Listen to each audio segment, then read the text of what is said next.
Hey guys, welcome back to more political chatter. Today we will be talking about some breaking news that we have from the state of Missouri that continues to shake up the 2026 midterm race. Just another element added to this gerrymandering war that we are seeing nationwide, with Republicans creating these gerrymanders in their states, and Democrats counteracting, fighting back, and then the cycle goes on and on and on. Well, we have some major great news for the Democratic Party here, as in a stunning move, the governor of Missouri, Mike Kehoe, will sign into law the gerrymander bill that the state legislature passed. Now, we're going to get to why this is a massive mistake for the party and how they messed up bad here. But overall, this is just a stunning move that nobody really, that I certainly would not have expected, given how poorly made this map was. So I made a video about this a few days ago where we talked about how Kansas City, which is District 5 currently, is being divided into three different Republican congressional districts with this new gerrymandered bill. District 4, District 5, and District 6. So, you could see they added a bunch more Republican land. Anyway, they split Kansas City into three Republican districts so that that Democratic stronghold doesn't get representation in Congress. Well, this bill, of course, ordered by Donald Trump, was made so hastily and so, not in good conscience, but obviously for political reasons, that they mistakenly assigned a precinct in Kansas City, number 811, precinct 811, to two different congressional districts. In this bill, they listed out every precinct part of Congressional District 4, which included Precinct 811, and then they listed every precinct part of Congressional District 5. What did they also include there? Precinct 811. That is this rectangle here, as well as the smaller triangle here that doesn't. It's one precinct. It's just separated for some reason. So you could see they put it into two different congressional districts. Now, there's probably only about 100 or so people, just a guess, in this precinct. So minuscule, so small, you would think. But something like this is big in a court of law, because it shows that this was not made with good intention. If they were truly making a congressional map to better represent the people of their state in Congress, then they would not have made it so hastily. They would not have put so little time into creating it. It would have been a good map where a precinct isn't assigned to two congressional districts. That's a mistake that, even your election nerd using redistrictor or something wouldn't make. This is just an insane mistake for a state legislature to make.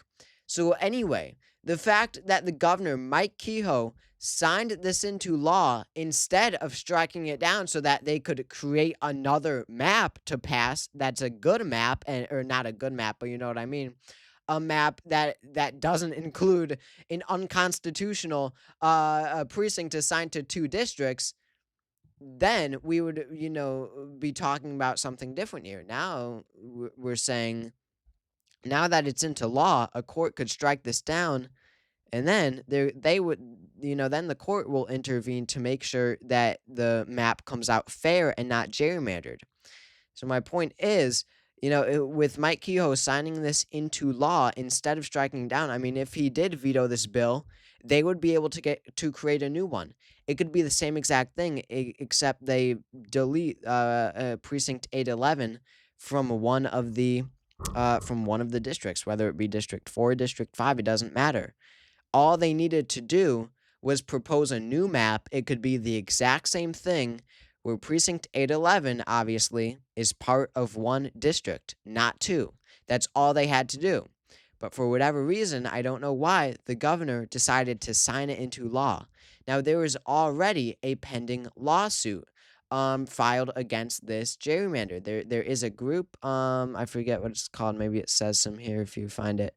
But there's a group already suing the state for this map, claiming it is gerrymandered, and this will absolutely go to the courts. When you have a blatantly unconstitutional congressional map, I mean, you could say what you want about the uh the you could say what you want about the gerrymander. If it's fair, you could say what you want about the Voting Rights Act and if it follows the Voting Rights Act. But even without those things, we know this is an unconstitutional map. When a precinct is assigned to two different congressional districts, that is, on its face, an unconstitutional congressional map. So this will absolutely go to the courts, and how could you not strike this map down? I mean, it's blatantly gerrymandered. It was blatantly made for political purposes. It was blatantly made hastily, and it looks like this map will get struck down, and then the court will intervene into, so a fair map comes out as a result, so that they can't just pass the same exact map with this precinct correctly assigned to District 4 instead of District 5 as well. So now, with the governor signing this into law, the courts will have to take action, into making an actual fair map, extending beyond just this one precinct, but making it an actual fair map that follows the Voting Rights Act, which is important because this map probably does not follow the Voting Rights Act. When you look at the state of Missouri, this is a precinct map, so every precinct is filled in. You've got Kansas City on the left, and you've got St. Louis on the right. Basically, the only two Democratic strongholds, except for I would what is Columbia? It says Columbia, Missouri, and then a couple scattered, right? Jefferson City, Springfield.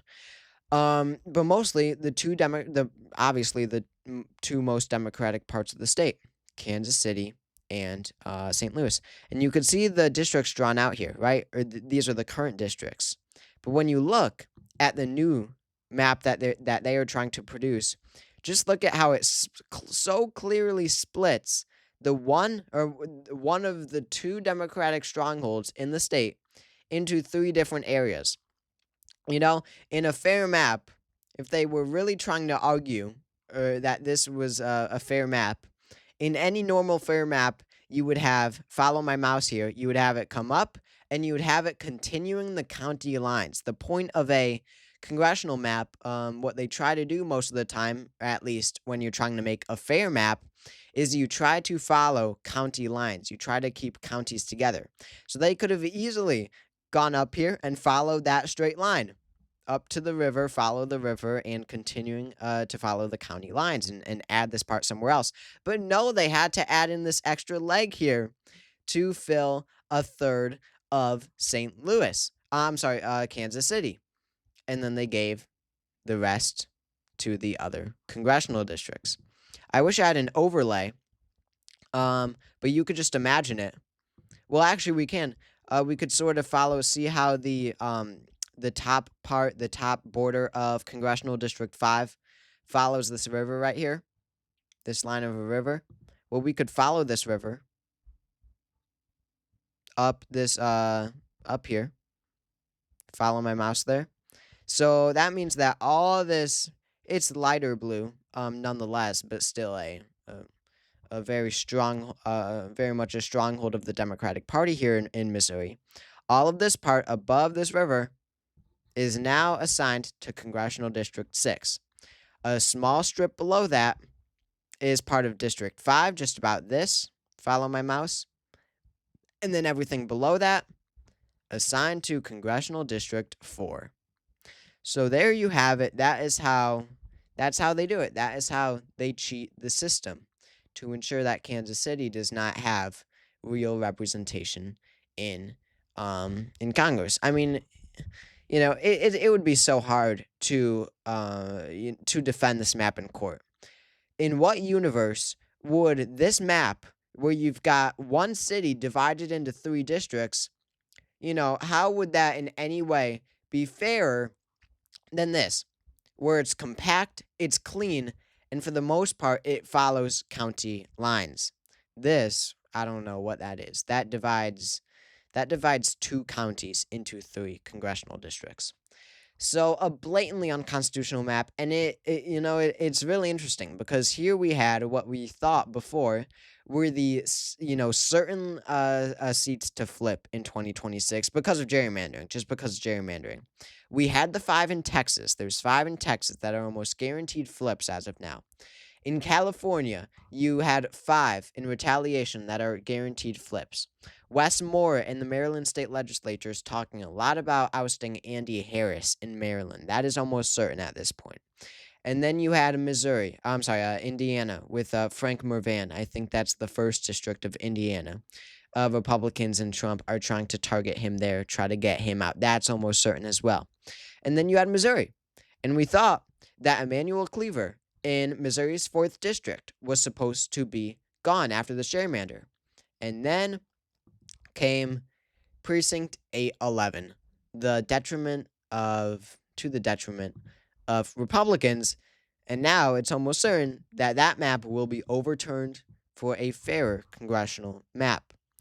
What do you know? That evens out the playing field entirely. I will mind you, Republicans started this whole thing thinking that they, were done and that they were cooked in the midterms and that they needed something artificial to boost them, something that they could control to boost them in the House.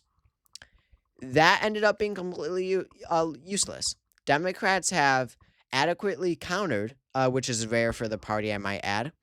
But on this fight, they actually have won, because they have essentially made it a draw, which nobody really could have expected after Texas passed their first map. So quite a interesting development there in Missouri, because it means that Republicans are not even going to come out with the edge in this whole thing.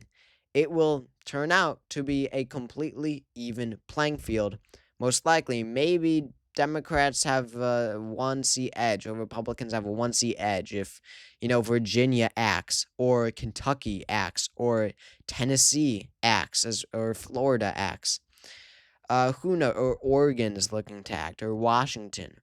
But I would suspect that Republicans will stop now, because it looks like Democrats are counteracting and courts are counteracting as well. Courts are not giving in and letting Republicans win on this either. They are also, really leaning into making sure that districts are fair.